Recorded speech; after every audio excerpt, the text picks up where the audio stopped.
The Electoral College is the system in the American Constitution that determines how presidential elections are conducted.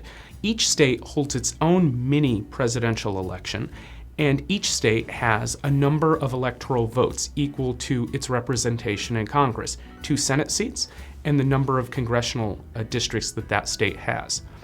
Each state, with the exception of 2, has a winner-take-all system. That is, whoever wins the most votes in that state, not a majority, just the most votes, gets all of that state's electoral votes. And they are tallied up by Congress in December, and whoever has 270 votes is elected president.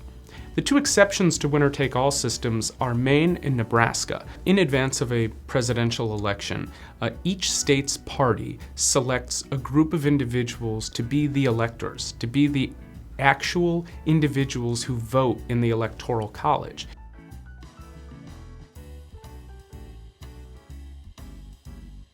They are typically party insiders or individuals who represent certain demographic or interest groups within that party. The presidential election in the United States is quite indirect and decentralized. So when the average American voter goes to the polls in November, they're not voting for a president and a vice president.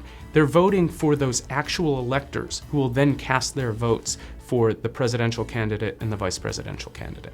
If no one gets a majority in the Electoral College, that means that each major party candidate receives 269 electoral votes in a tie, or if a third party candidate were able to amass electoral votes, it just keeps the individual receiving the most votes below 270.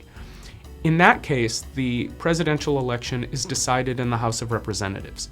When that happens, each state delegation gets to cast 1 vote for president. It's not common that it happens, but it has happened in American history, and the House will continue to vote until an individual receives the support of at least 26 states. Similarly, in the Senate, they vote for the vice president. A scenario can exist, actually, where a Democratic president is selected by the House and a Republican vice president is selected by the Senate. The ultimate reason for the Electoral College being used was, again, to empower states. There are several organizations in America that are trying to reform the Electoral College because at the end of the day, it is a contentious institution. It's a contentious part of our system. That was brought to a head in the 2000 election, where a very close race determined that the President of the United States would be the individual who received fewer votes than the person who lost. That motivated calls for reform.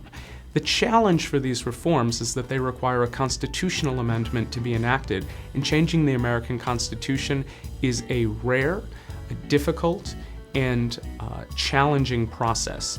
And that's the way the Constitution was written, to keep amendments from happening, and it's unlikely that the Electoral College goes away anytime soon.